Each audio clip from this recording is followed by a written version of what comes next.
Wing-Kee used to be a bookseller, but the Chinese government didn't like the books he sold.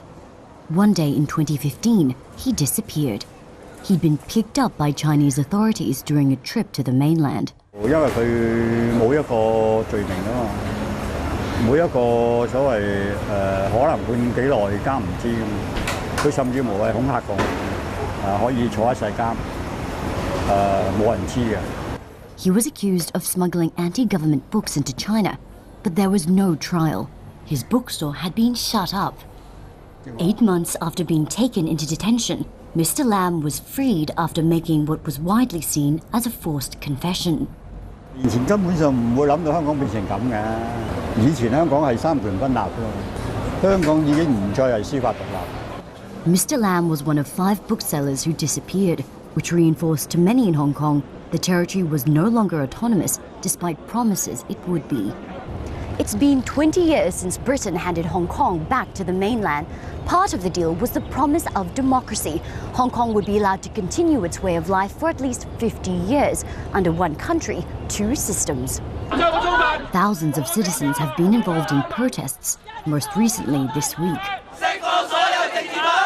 A pro-Beijing lawmaker has labelled the demonstrators childish. And I would suggest the Democrats stop attempting to ruin the relationship between Hong Kong and mainland China and stop stirring up the conflict between Hong Kong and central government. Those kind of people seem to suggest that if Hong Kong does not have any dissenting voices at all, always an obedient little boy, then Daddy will give you more candies. You know, it's very naive. Tomorrow, Chinese President Xi Jinping will swear in new Chief Executive Carrie Lam. When asked about the bookseller saga recently, she said it wasn't appropriate to challenge what happens on the mainland. But Lam Wing-Kee says it's time for Hong Kong to stand up to Beijing. 咁呢一個如果喺個公義上嚟講，應該要站出嚟，唔能夠默不作聲。 More protests are planned overnight and tomorrow.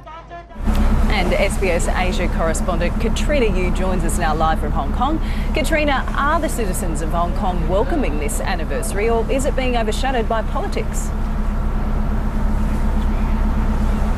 Well, Xi Jinping is certainly making his presence felt here in Hong Kong. It's the second day of his 3-day visit, and he started it by a visit to the headquarters of the People's Liberation Army here in Hong Kong. And as with every location he's been visiting in the city, he's been surrounded by a strong contingent of security guards and of officials. Now, while many people are happy about the handover, have been actually going out into the streets waving mainland flags along with Hong Kong flags, only a very select group of people are going to get any close to President Xi Jinping, and this is for a good reason, because not everyone is happy about his presence here. In fact, many pro-democracy protesters are angry that Xi Jinping is here in Hong Kong, and they feel that the mainland is tightening its grip on the city and encroaching increasingly on the island's autonomy.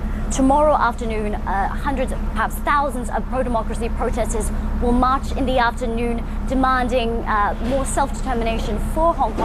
And this evening, a smaller group of pro-independence protesters will gather. Plenty happening there. That's Katrina Yu joining us live from Hong Kong.